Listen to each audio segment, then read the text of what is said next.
अस्सलाम वालेकुम दोस्तों। आज की इस वीडियो में हम neurological disorder second year biology के चैप्टर नंबर 3 को हम डिस्कस करेंगे, जिसमें हम न्यूरोलॉजिकल डिसऑर्डर और साथ ही साथ नर्वस सिस्टम की क्लासिफिकेशन को हम आज की इस वीडियो में डिटेल में डिस्कस करेंगे। जैसा कि हम जानते हैं कि लाइव वीडियो की नोटिफिकेशन स्टूडेंट तक पहुंचते हुए तकरीबन 2 से 3 मिनट लगते हैं, तो एज़ यूजुअल हम आपको बताते चलें कि ये लेक्चर डॉक्टर इलियासगढ़ की तरफ से डिलीवर किया जा रहा है और ये हमारे YouTube channel Sindh board teaching से आप बराह रास्त देख रहे हैं। याद रहे, अगर आप मेडिकल या इंजीनियरिंग यूनिवर्सिटी के एग्ज़ाम के हवाले से तैयारी कर रहे हैं तो आप हमारे इस व्हाट्सएप ग्रुप को ज्वाइन कर सकते हैं। हमारे इस व्हाट्सएप ग्रुप को ज्वाइन करने का तरीका है कि आप अपना नाम और अपने शहर का नाम इस नंबर पर हमें क्या करते हैं, सेंड करते हैं, तो हम आपको उस व्हाट्सएप ग्रुप में क्या करते हैं, ऐड करते हैं। इसी तरीके से इंटरमीडिएट या मेडिकल कॉलेज के एग्जाम हवाले से एमसीक्यू डिस्कशन जो होती है वो बहुत ज़रूरी होती है। याद रखिए, ए लेवल और ओ लेवल के भी स्टूडेंट हैं, तो एमसीक्यू डिस्कशन जितनी ज़्यादा आपकी स्ट्रॉन्ग होगी उतना ही ज़्यादा आपका एप्टीट्यूड स्कोर भी होगा। तो उसके लिए हमने जो है अपना फेसबुक एक प्लेटफॉर्म बनाया हुआ है, जिस फेसबुक ग्रुप को आप ज्वाइन कर सकते हैं। याद रखिएगा, फेसबुक में आप सर्च में लिखेंगे YouTube channel Sindh board teaching, तो आप सर्च में जब आप लिखेंगे तो आपके सामने एक फेसबुक ग्रुप आएगा जिसमें 4,500 से ज़्यादा स्टूडेंट जो ऑलरेडी ऐड हैं। तो आप उस फेसबुक ग्रुप में ऐड होइएगा और वहाँ डेली सैकड़ों की एमसीक्यू वहाँ स्टूडेंट आपस में डिस्कस करते हैं, तो आप भी उस डिस्कशन का हिस्सा बने ताकि आपके कॉन्सेप्ट ज़्यादा से ज़्यादा स्ट्रॉन्ग हो। तो जिन जिन बच्चों को लाइव वीडियो की नोटिफिकेशन रिसीव हो रही है तो वो कमेंट में अपने अपने शहर का नाम लिखेंगे और कराची से ताल्लुक रखने वाले अपने अपने एरिया का नाम लिखें, ताकि हमें आइडिया हो कि हमारे इस बराह रास्त लेक्चर को कराची के किन किन इलाकों से इस वक्त बराह रास्त सुना जा रहा है। तो मलाइका राजपूत इस वक्त जो है वो टंडो जाम से, और फातिमा इस वक्त लारकाना से हमें बराह रास्त देख रही हैं, और सना अब्रो इस वक्त हमें दादू से जो है वो आज के इस लेक्चर को लाइव जो है। इसके अलावा जिन जिन बच्चों को नोटिफिकेशन मिल गई है वो भी कमेंट में, कराची वाले स्पेशली जो है वो अपने अपने एरिया का नाम लिखेंगे। तो सना इस वक्त जो है वो कराची से बराह रास्त देख रही है और हफ्सा इस वक्त मीरपुर खास से। देखो, पांच पांच शहरों से इस वक्त बराह रास्त हमारा लेक्चर जो है वो देखा जा रहा है। छठा शहर का इजाफा हो गया, लारकाना से भी एक स्टूडेंट समर बट हमें बराह रास्त देख रही हैं। ओके, सैफ खान जो है वो इस वक्त कराची के इलाके मलीर से हमें बराह रास्त देख रहे हैं। नेहा जो है वो लियारी कराची से, तला भी इस वक्त कराची से, और कुद्दूस हैदराबाद से। मतलब इस वक्त आज का ये लाइव लेक्चर जो है वो सिंध के 8 शहरों से बराह रास्त जो है वो देखा जा रहा है। ये कौन सा इलाका है? पनो अकील नेमतुल्ला इस वक्त जो हमें सुन रहे हैं, ये इलाका भी मैंने पहली बार सुना है। ओके, और परी शेख जामशोरों से, और जानी प्रिंस कराची से। चले बेटा, हम बगैर किसी टाइम को जाया किए हम न्यूरोलॉजिकल डिसऑर्डर की तरफ आते हैं। तो पिछला लेक्चर हमारा जो था वो ब्रेन, स्ट्रक्चर ऑफ ब्रेन हमने जो है वो डिटेल में डिस्कस किया था सेकेंड ईयर बायोलॉजी के चैप्टर 3 का। और आज जो है वो हम न्यूरोलॉजिकल डिसऑर्डर में सबसे पहले अल्जाइमर डिजीज की हम बात करेंगे। अल्जाइमर की स्पेलिंग ये नहीं है, ये आई नहीं है, आई यहाँ आ जाएगा, आई यहाँ आ जाएगा। तो अल्जाइमर डिजीज। अब अल्जाइमर डिजीज में क्या होता है, गौर से देखिएगा, डेफिनेशन की हम बात करेंगे। It is a condition in which there is a progressive degeneration of neurons of cerebral cortex and hippocampus take place, whose function is to secrete acetylcholine which is a neurotransmitter। हमने कहा एक ऐसी condition है, Alzheimer disease एक ऐसी condition है जिसमें क्या होता है, प्रोग्रेसिव। प्रोग्रेसिव का मतलब होता है आहिस्ता आहिस्ता।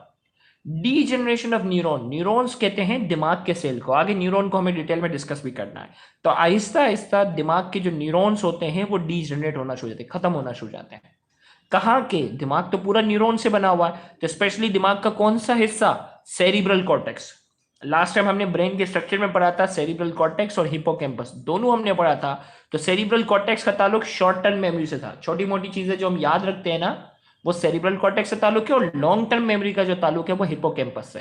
तो इसमें कुछ ये होता है कि आहिस्ता आहिस्ता सेरिब्रल कॉर्टेक्स और हिपोकैम्पस में पाए जाने वाले न्यूरॉन जो हैं वो आहिस्ता आहिस्ता डीजनरेट होना शुरू हो जाते हैं, और ये न्यूरॉन एक केमिकल सिक्रीट करते हैं। इन न्यूरॉन्स का जो काम है, ये न्यूरॉन एक केमिकल सिक्रीट करते हैं जिसका नाम क्या है, एसिटाइलकोलिन, जो कि एक न्यूरोट्रांसमीटर है। न्यूरोट्रांसमीटर वो केमिकल्स जो न्यूरॉन सिक्रीट करते हैं वो हैं न्यूरोट्रांसमीटर। तो ये एक ऐसी कंडीशन है जिसमें सेरिब्रल कॉर्टेक्स और हिपोकैम्पस में पाए जाने वाले न्यूरॉन आहिस्ता आहिस्ता जो है वो खत्म होना शुरू हो रहे होते हैं, डीजनरेट होना शुरू हो जाते हैं। तो अब इस बीमारी की क्या क्या अलामत हैं देखें भाई।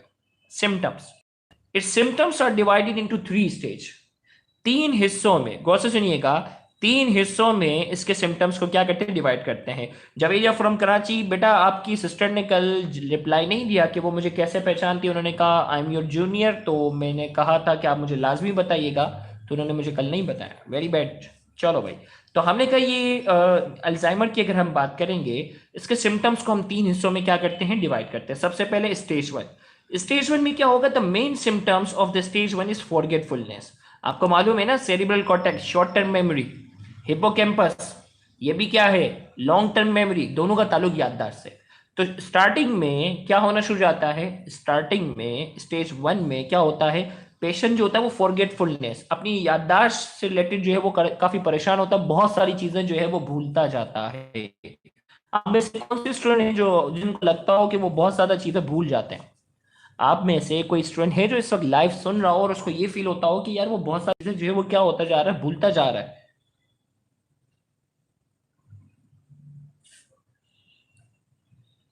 नहीं, देखो तूबा भूलती जा रही है बस। तूबा और जवेरिया जो है वो क्या है, फॉरगेटफुलनेस इनको है बस, बाकी नहीं। तो हमने कहा कि the main symptoms of stage 1 क्या है, फॉरगेटफुलनेस। चीजें, बहुत बड़ी बड़ी चीजें जो है वो इंसान भूलना शुरू हो जाएगा। इवन यहां तक कि वो डॉक्टर के पास जो है वो क्या होगा, डॉक्टर के पास जाके कहेगा कि डॉक्टर साहब मैं बहुत सारी चीजें क्या हो रहा हूँ, भूलता जा रहा हूँ। तो ये स्टेज 1 है।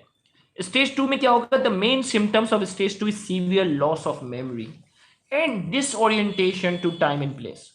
जो दूसरी अलामत होगी वो बहुत ज्यादा याददाश्त चले जाएगी। बहुत ज्यादा याददाश्त का मतलब आप कहते हैं कि डिसओरिएंटेशन टाइम एंड प्लेस, उसे पता नहीं होगा कि इस वक्त क्या है, ये दिन हो रहा है, रात हो रहा है, भूल जाएगा।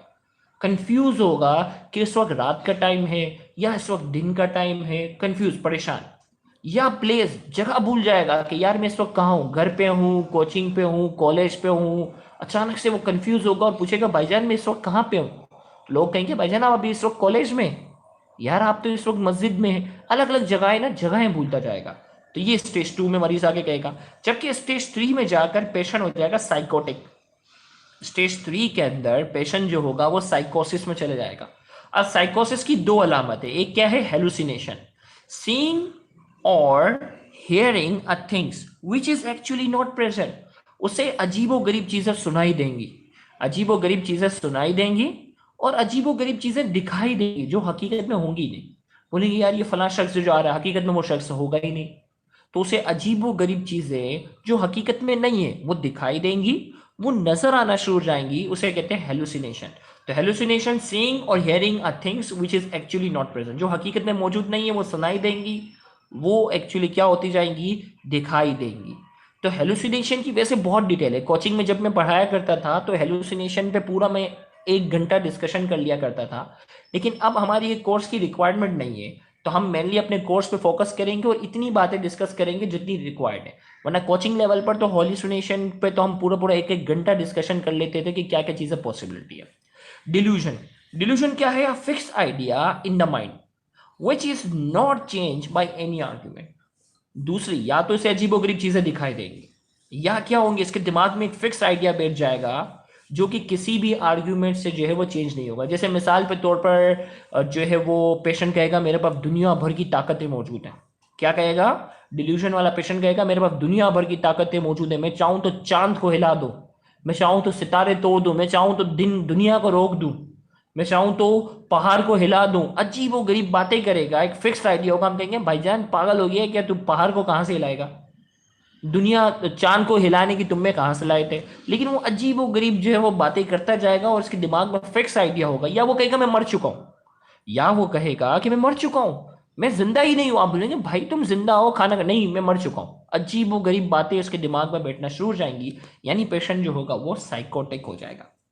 ट्रीटमेंट की हम बात करेंगे, the treatment of Alzheimer disease is to provide cholinergic drugs. इसका इलाज जो होगा वो क्या होगा, ऐसी दवाएं जो एसिटाइल कोलिन देगी। देखो सारा मामला ये था कि सेरिब्रल कॉर्टेक्स और हिपोकैम्पस के न्यूरॉन मर रहे थे और वो कौन सा केमिकल सिक्रेट करते थे, एसिटाइल कोलिन।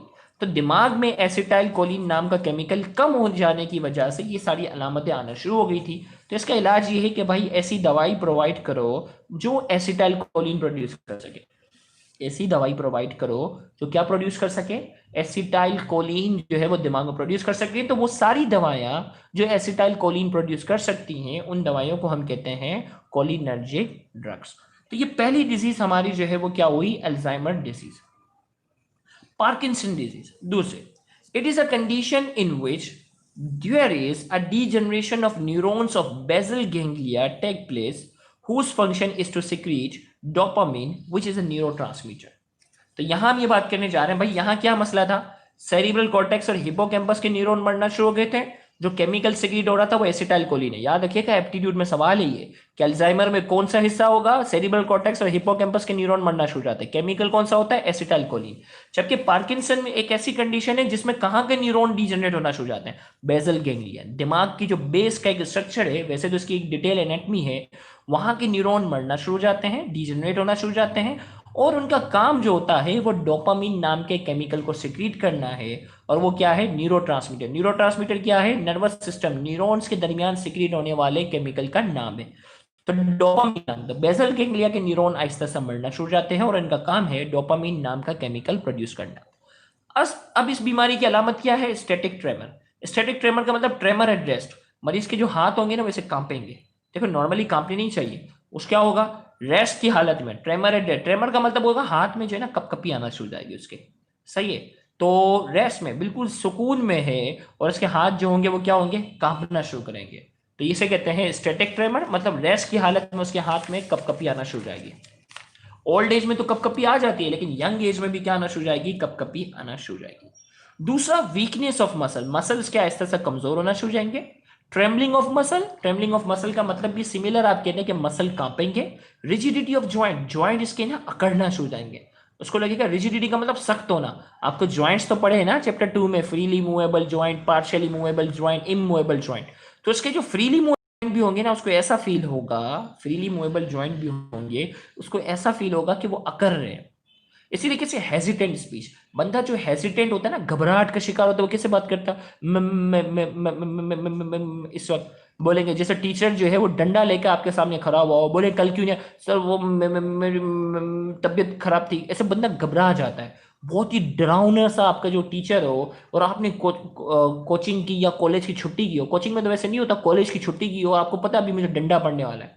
बॉयज तो अक्सर पिटते रहते हैं स्कूल कॉलेज में या स्कूल में, तो आपको पता है कि अभी डंडा मुझे पड़ेगा, तो उसको कैसे घबराहट में आता है, हेजिटेंट हुआ होता है, तो उसे कहते हैं हेजिटेंट वॉइस केस होगी। ट्रीटमेंट क्या करेंगे, the treatment of Parkinson disease is लियोडोपा which is converted into dopamine in the brain. अब सारा मसला डोपामिन का था ना, क्या था, सारा मसला जो था वो डोपामिन का था। अब डोपामिन नाम का लेवल कम हो गया तो इस वजह से क्या हो गया, हेजिटेंट स्पीच हो गई, ट्रेमर्स आना शुरू हो गए। अब डोपामिन डायरेक्ट अगर हम डोपामिन का इंजेक्शन देते हैं ना तो ब्लड प्रेशर बहुत बढ़ जाता है, हार्ट रेट बहुत बढ़ जाएगा, मरीज के लिए बहुत नुकसानदेह होगा। तो हम डायरेक्ट डोपामिन का इंजेक्शन नहीं दे सकते, तो हम क्या करते हैं, इंटर लेवल पे, याद रखना लेटेस्ट एमबीबीएस लेवल पे तो कई दवाइयां आ चुकी हैं इसकी, लेकिन इंटर लेवल पर आपको बताने जा रहे हैं, लियोडोपा नाम की एक दवाई है, वो हम बाकायदा प्रोवाइड करते हैं, जो कि दिमाग में जाकर किस में कन्वर्ट हो जाती है, डोपामिन में, जो कि दिमाग में जाकर डोपामिन में जाकर कन्वर्ट हो जाएगी और मरीज की जो सिम्टम्स होंगे, उसकी अलामत जो होंगी वो आहिस्ता सा कम होना शुरू हो जाएंगे। फिर हमारे पास एक और डिसऑर्डर है, तीसरा न्यूरोलॉजिकल डिसऑर्डर, से कहते हैं इपिलेप्सी। इपिलेप्सी की अगर हम बात करते हैं, it is a condition in which there is an abnormal electrical activity in the brain or the part of the brain occur. As the result, seizure can take place. Epilepsy is the tendency of recurrent seizure. Condition in which there is abnormal activity in the part of the brain occur. Normally हमारे दिमाग मुख्तलिफ किस्म की जो है वो क्या electrical activity जो हो रही होती है वो परफॉर्म हो रही होती है, लेकिन दिन भर की थकान के बाद हम क्या होते हैं, सो जाते हैं। सोते हैं तो हमारा दिमाग जो होता है उसकी इलेक्ट्रिकल एक्टिविटी बहुत हद तक कम हो जाती है। जब हम सुबह उठते हैं तो हमें क्या होता है, हम बिल्कुल अपने आप को फ्रेश करते हैं, हमारे दिमाग को आराम मिल चुका होता है। लेकिन इपिलेप्सी एक ऐसी कंडीशन है जिसमें एबनॉर्मल इलेक्ट्रिकल सिग्नल प्रोड्यूस होते रहते हैं, यानी पेशेंट जब सोता जाता है तो सोते वक्त इसके दिमाग को जो सुकून मिलना चाहिए था ना, वो सुकून नहीं मिलता, क्योंकि नॉर्मल इलेक्ट्रिकल सिग्नल तो कम हो जाते हैं, लेकिन एबनॉर्मल इलेक्ट्रिकल एक्टिविटी दिमाग में क्या होती रहती है, चलती रहती है। एबनॉर्मल इलेक्ट्रिकल एक्टिविटी जो है वो दिमाग में मुसलसल जो है वो चलती रहती है, और एबनॉर्मल इलेक्ट्रिकल एक्टिविटी ब्रेन में मुसलसल चलने की वजह से क्या मसला आता है, उसके दिमाग को सुकून ही नहीं मिलता, बड़ा हर वक्त थका थका, हर वक्त नींद में, हर वक्त परेशानी में जो है वो ये लगा रहेगा। तो हमने कहा it is a condition in which there is an abnormal electrical activity in the brain or the part of the brain occur, जिसमें दिमाग में एबनॉर्मल एक्टिविटी या दिमाग के मखसूस हिस्से में एबनॉर्मल इलेक्ट्रिकल एक्टिविटी होती है। As a result seizure can take place, जिसकी वजह से उसे मिर्गी का दौरा पड़ता है। मिर्गी का दौरा होता है, अचानक से वो बेहोशी की हालत में आ जाएगा। सीजर या कन्वर्जन कहते हैं मिर्गी के दौरे को। तो मिर्गी का दौरा जो है उसमें क्या होता है, पेशेंट अचानक से गिर जाता है, बगैर किसी हमें वजह नहीं पता चली, अचानक से वो बेहोशी की हालत में आ जाएगा। और हमने कहा epilepsy is a tendency of recurrent seizure. Epilepsy एक ऐसी बीमारी है जिसमें बार बार उसे मिर्गी के दौरे पड़ते हैं, यानी बार बार हमें नहीं पता होगा वो अचानक से कब बेहोश हो जाए, हमें उसके बारे में आइडिया नहीं होता, उसे बार बार जो है वो मिर्गी के दौरे पड़ते हैं। अब हम सिम्टम्स की हम बात करते हैं, तो सिम्टम्स की अगर हम बात करते हैं उसमें क्या है, पार्शियल एपिलेप्सी और कंप्लीट एपिलेप्सी की हम बात करते हैं। पार्शियल एपिलेप्सी में दिमाग का एक मखसूस हिस्सा इन्वॉल्व होता है। कंप्लीट एपिलेप्सी जिसमें दिमाग का पूरा हिस्सा, पूरे दिमाग के हिस्से में जो है वो एबनॉर्मल इलेक्ट्रिकल एक्टिविटी चलती है। पार्शियल एपिलेप्सी में क्या होगा, मोमेंट्री लॉस ऑफ कॉन्शियसनेस, एक लम्हे के लिए क्या होगा, वो बेहोशी की हालत में आ जाएगा। लॉस ऑफ कॉन्शियसनेस, एक लम्हे के लिए वो बेहोश हो जाएगा और फिर खुद ब खुद जो है होश आ जाएगा। जबकि कंप्लीट एपिलेप्सी पूरा दिमाग अगर इन्वॉल्व है तो कंप्लीट लॉस ऑफ कॉन्शियसनेस, बिल्कुल वो बेहोशी की हालत में मुस्तकिल भी रह सकता है। मसल जर्क, अक्सर उसमें क्या होते हैं, मसल में झटके, हाथों में झटके आना शुरू हो जाते हैं इस बीमारी के अंदर। ट्रीटमेंट क्या होगा, ट्रीटमेंट होगा it is treated by anti convulsion drug. इसकी अगर हम बात करते हैं, इसको जो हम ट्रीट करते हैं वो क्या है, एंटी कन्वल्सन ड्रग के जरिए। कन्वल्जन के दौरे को, वो सारी दवाएं जो मिर्गी के दौरे को कम कर सकती हैं उन्हें हम कहते हैं एंटी कन्वल्सन ड्रग। याद रहे उन दवाइयों के जो इंडिविजुअल नेम है वो आपके कोर्स का हिस्सा नहीं है। उन दवाइयों के जो इंडिविजुअल नेम्स हैं वो आपके कोर्स का हिस्सा नहीं है। वो इंशाल्लाह आप में से जो बच्चा मेहनत करेगा और एमबीबीएस में जाएगा, इंशाल्लाह वो इन सारी दवाइयों के नाम भी पढ़ेगा। यहाँ जाकर 3 न्यूरोलॉजिकल डिसऑर्डर जो है वो हमने इस लेक्चर में जो है वो क्या किए, पढ़े। अल्जाइमर, अच्छे से देखो, याद रखना लाइव लेक्चर के बाद जो लेट भी आए ना वो बाद में रिकॉर्डेड फॉर्म में भी इसको मल्टीपल टाइम देखकर दिमाग में बिठा लो, तो एप्टीट्यूड में आपको कोई कंफ्यूज नहीं कर सकता। बल्कि इंटर में भी यार ये बेहतरीन नोट्स है, इसका फॉलो करोगे तो इंशाल्लाह फुल मार्क्स है। अल्जाइमर पढ़ ली, पार्किंसंस पढ़ ली और हमने पढ़ ली एपिलेप्सी पढ़ ली। 3 न्यूरोलॉजिकल डिसऑर्डर हो गए। अब हम आ जाते हैं नर्वस सिस्टम की क्लासिफिकेशन की तरफ। अब भाई नर्वस सिस्टम की क्लासिफिकेशन के लिए मैं पहले एक चार्ट भी आपके सामने बनाता हूँ ना, ताकि हमें उस चार्ट से आइडिया हो, फिर हम नोट्स की बात करेंगे। भाई जो नर्वस सिस्टम है ना, इंसानों की बात हो रही है, बात हो रही है नर्वस सिस्टम।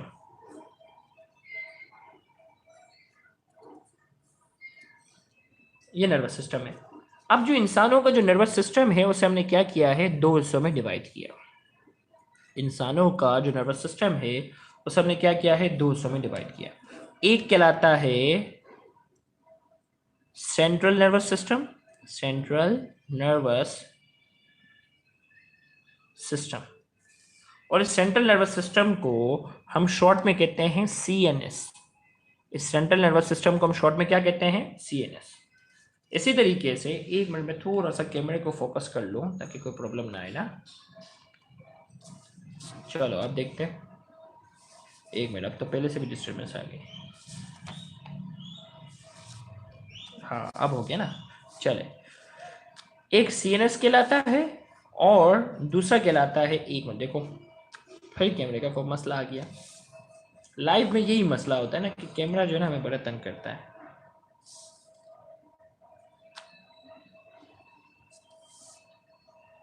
चलो अब फोकस हो गया। एक सेंट्रल नर्वस सिस्टम कहलाता है CNS, और सेंट्रल नर्वस सिस्टम के अंदर 2 पार्ट आ जाते हैं। सेंट्रल नर्वस सिस्टम के अंदर 2 पार्ट आते हैं, एक कहलाता है ब्रेन और दूसरा आ जाता है स्पाइनल कॉर्ड। एक ब्रेन आता है और दूसरा क्या आता है, स्पाइनल कॉर्ड। ये 2 हिस्से हैं। अब दिमाग को तो हमने बाकायदा जो है वो इंटर लेवल पर जितनी डिस्कशन मुमकिन थी वो तो हमने बाकायदा कर ली। तो हमने कहा central nervous system consist of two parts, brain in spinal cord. Brain को हम पिछले लेक्चर में डिटेल में पढ़ चुके हैं, स्पाइनल कॉर्ड को हम आने वाले लेक्चर में डिटेल में पढ़ेंगे। दूसरा नर्वस सिस्टम का जो हिस्सा होता है वो कहलाता है पेरिफेरल नर्वस सिस्टम।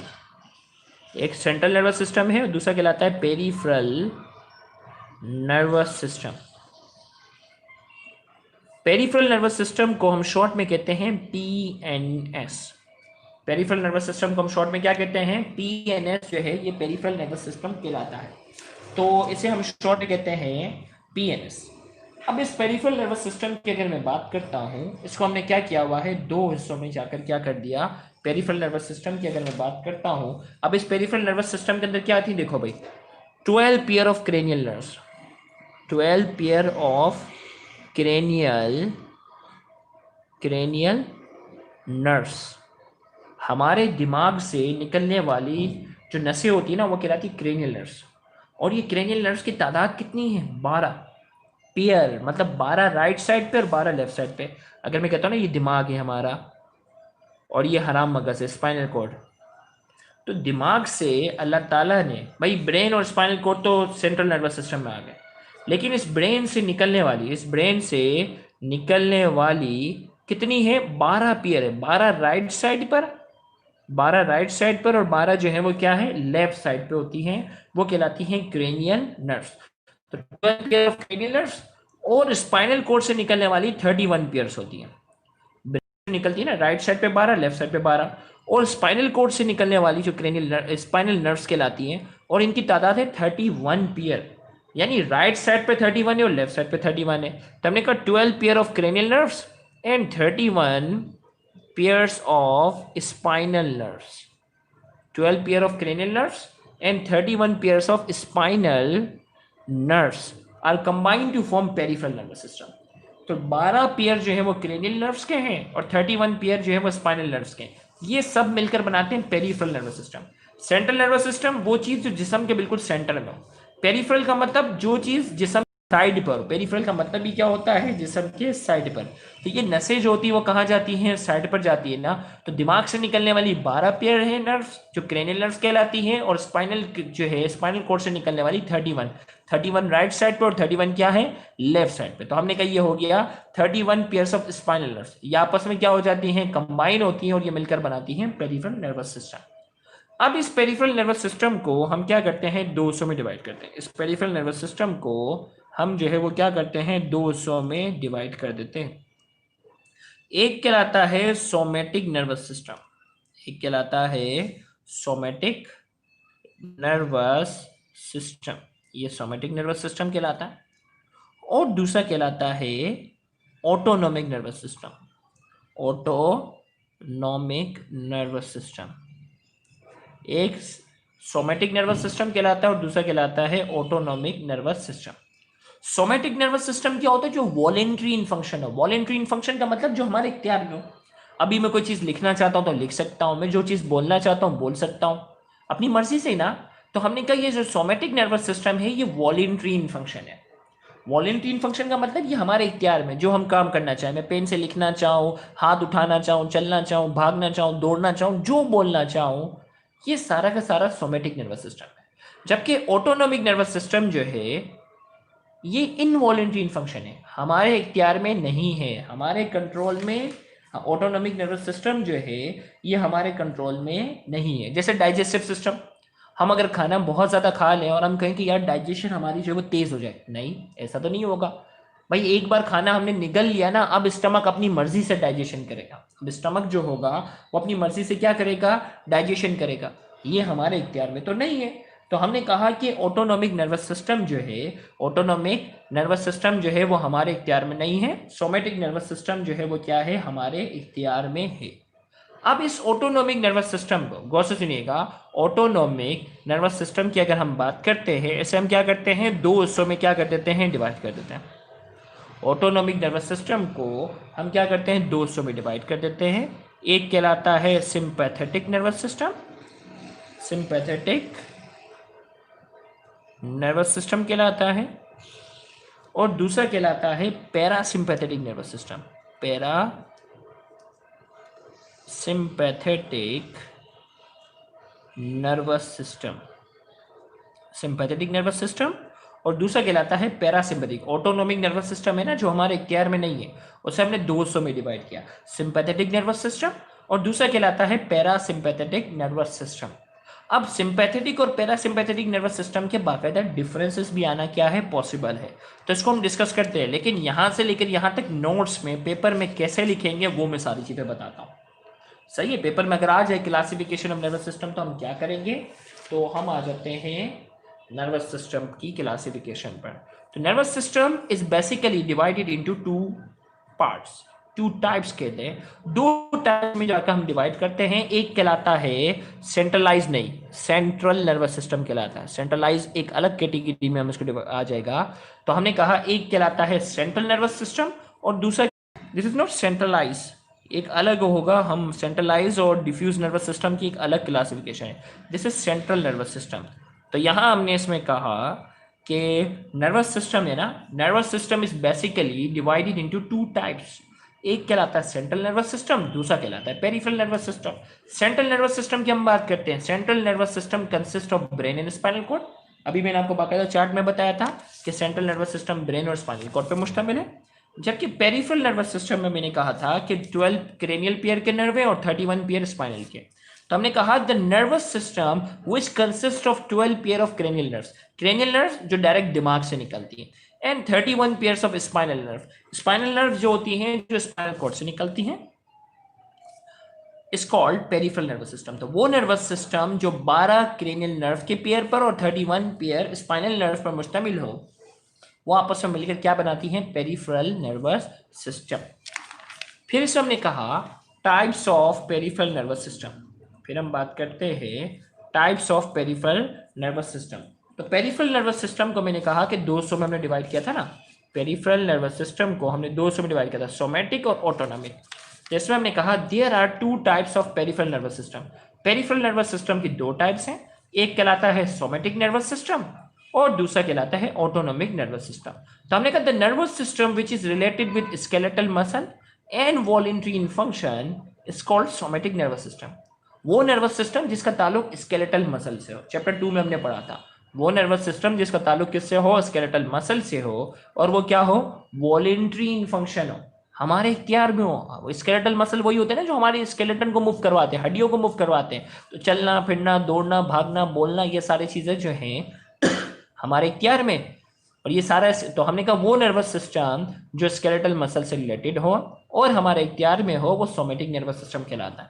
जबकि ऑटोनोमिक नर्वस सिस्टम जो है, the nervous system which is related with smooth muscle and cardiac muscle and involuntary in function is called autonomic nervous system.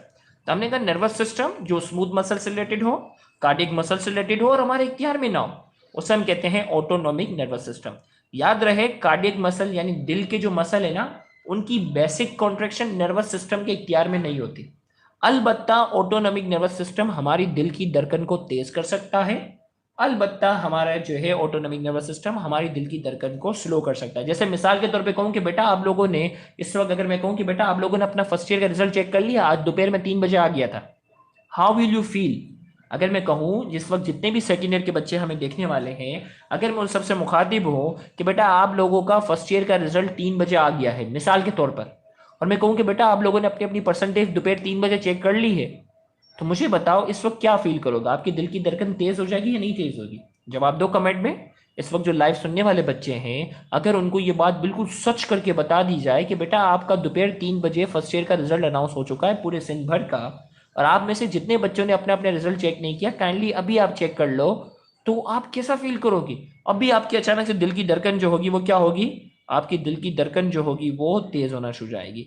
Pace maker control करता है, बिल्कुल शाबाश। तो दिल की धड़कन तेज हो सकती है, स्लो हो सकती है, ऑटोनोमिक नर्वस सिस्टम, लेकिन बेसिक कॉन्ट्रैक्शन जो है वो क्या है? तो ओके, तो दिल की धड़कन तेज हो जाएगी। आप हमेशा ये एग्जांपल देते हो, जेनी प्रिंस ने कहा ओके बेटा, तो मुझे लग रहा है कि जेनी प्रिंस के पेपर अच्छे नहीं गए, इसीलिए बच्चा रिजल्ट के मामले में बड़ा जज्बाती हो रहा है कि सर ऐसी एग्जाम्पल मत दिया करें।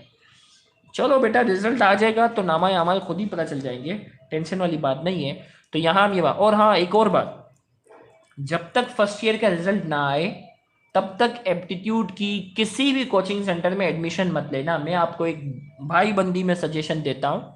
बहुत से कोचिंग सेंटर्स को ये पता चला है कि इस बार 70% जो है वो रिक्वायर्ड है। बहुत से इंस्टीट्यूट को ये पता चला है कि 70% एप्टीट्यूड में अपियर होने के लिए ज़रूरी है। तो वो प्लानिंग क्या बना रहे हैं, फर्स्ट ईयर का रिजल्ट आने से पहले ही जो है ना बच्चों को एडमिशन करना शुरू कर रहे हैं। तो आपसे 30,000, 40,000 या 50,000 तक भी फीस है बहुत से इंस्टीट्यूट की। तो आपसे 30-40 हज़ार रुपये वो क्या करेंगे, ले लेंगे आपके फर्स्ट ईयर के रिजल्ट से पहले पहले। और अक्सर बच्चा जब फर्स्ट ईयर में सोचता है ना 80% आएगी, तो पता चलता 60s में आ जाती है। और वो बेचारा जो है वो एप्टीट्यूड में अपियर ही नहीं हो सकता, वो बेचारा एप्टीट्यूड में अपियर ही नहीं हो सकता, और उसके 40,000 जो है वो इंस्टीट्यूट वाले ले चुके होते हैं, जो उनके नॉन रिफंडेबल है। तो मैं आपको एडवाइस ये दे रहा हूँ कि अगर आपने इंस्टीट्यूट में एडमिशन नहीं लिया तो बेटा wait for the first year result. First year के रिजल्ट से पहले 1 रुपया भी किसी इंस्टीट्यूट को मत दीजिएगा, इसे याद रखिएगा। हाँ, तो याद रखिएगा फर्स्ट ईयर के रिजल्ट से पहले ये बेवकूफ़ी मत कीजिएगा। अभी से जो है ना बहुत से जितने भी कराची भर के इंस्टीट्यूट हैं, सब ने जो है वो अभी फर्स्ट ईयर के रिजल्ट से पहले ही क्लासेस जो है वो शुरू कर ली। और इसकी सबसे बड़ी वजह यही है कि न्यू पॉलिसी के मुताबिक 70% जो है वो एप्टीट्यूड में अपियर होने के लिए ज़रूरी है। तो वो आपको पता है कि कराची में कितने बच्चों की 70s में आती है, बहुत कम बच्चों की जो है वो 70s में परसेंटेज आती है, मेजोरिटी तो 60s में होते हैं। तो इसीलिए जो है वो अभी से इन्होंने जो है वो ये पॉलिसी जो है वो बाकायदा जो है वो शुरू कर दी है। और उन्होंने जो है वो तेज़ी से एडमिशन करना शुरू किए हैं, ताकि वो बच्चे जिनको बेचारों को अपना रिजल्ट ही नहीं पता हो, वो अभी से जो है वो 30-30, 40-40 हज़ार रुपये जो है वो इंस्टीट्यूट में जमा करवा रहे हैं कि कहीं एडमिशन क्लोज ना हो। और बहुत से बच्चों के साथ अक्सर ये हो जाता है कि परसेंटेज 60s में आ जाती है और वो बेचारे फीस दे चुके होते हैं। तो बड़ा ख्याल रखिएगा, रिजल्ट जब आए फिर ही एडमिशन लेना। और अभी जो हम तैयारी कर रहे हैं ये क्या चल रही है आपकी, एक एक बेसिक हम स्ट्रॉन्ग कर रहे हैं ना, एक एक चीज हम वो कर रहे हैं, तो ये समझो ये एप्टीट्यूड की तैयारी ही हो रही है। और इंशाल्लाह एप्टीट्यूड में बायोलॉजी के 80 सवाल आते हैं, 80 MCQ आते हैं। और इंशाल्लाह सेकेंड ईयर बायोलॉजी का पूरा कोर्स मेरी पूरी कोशिश है दिसंबर तक मैं खत्म कर दूंगा, और जनवरी में फर्स्ट ईयर बायोलॉजी भी हम शुरू कर देंगे, तो परेशान ना हो। तो ऑटोनॉमिक नर्वस सिस्टम को हमने जो है आई एक्सपेक्ट 85% तो डरा रहे हैं। ओके बेटा, अपनी परसेंटेज जितनी भी एक्सपेक्ट करो, लेकिन दुनिया के सामने मत बताओ। नज़र लग जाती है तो नज़र बद इतनी ख़राब होती है कि मैंने तो देखा है कि 85 जो सोचता है वो फेल भी होकर आ जाता है। अभी आपकी एक्सपेक्टेशन जो भी हो, लेकिन किसी को बताने की ज़रूरत नहीं है। सही है भाई, किसी को बताने की ज़रूरत नहीं है। Wait for the result. और रिजल्ट से पहले किसी को 1 रुपया भी पे करने की ज़रूरत नहीं है, वरना बड़े परेशान हो गए। ऑटोनॉमिक नर्वस सिस्टम को हमने 200 में डिवाइड किया, सिंपैथेटिक नर्वस सिस्टम और दूसरा कहलाता है पैरासिम्पैथेटिक नर्वस सिस्टम। तो हमने कहा there are 2 types of autonomic nervous system. Autonomic nervous system को हमने जो है वो क्या किया है, 200 में डिवाइड किया। नंबर 1 सिंपैथेटिक नर्वस सिस्टम, और दूसरा जो है वो क्या है, पैरासिम्पैथेटिक नर्वस सिस्टम। तो हम आते हैं सिंपैथेटिक नर्वस सिस्टम और पैरासिम्पैथेटिक नर्वस सिस्टम के डिफरेंस की तरफ आते हैं। तो हमने कहा सिंपैथेटिक नर्वस, याद रखिएगा सिंपैथेटिक जो है ना फाइट और फ्लाइट रिस्पॉन्स वाली कहानी है। सिंपैथेटिक नर्वस सिस्टम की अगर मैं बात करूं ना, कभी भी अचानक से इंसान जज्बाती हो जाता है ना, जज्बाती जो होता है उसमें सिंपैथेटिक का किरदार है। और जब भी इंसान बिल्कुल रेस्ट कर रहा होता है, आराम से लेटा हुआ है, नींद की हालत में है, उस वक्त कौन सा नर्वस सिस्टम काम कर रहा होता है, पैरासिम्पैथेटिक नर्वस सिस्टम। एक मोटी निशानी इसको पढ़ने से पहले, भाई हम जज्बाती, लड़ाई झगड़ा या भाग रहे हो, एक्सरसाइज कर रहे हो, उस वक्त हमारा सिंपैथेटिक नर्वस सिस्टम सबसे ज्यादा काम करता है। और पैरासिम्पैथेटिक नर्वस सिस्टम रेस्टिंग वाली कंडीशन में ये काम करता है।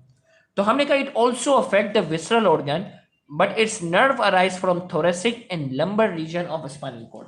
थोरेसिक कहते हैं हमारे, देखो स्पाइनल कॉर्ड तो पूरी कमर के निचले हिस्से तक जा रही है ना।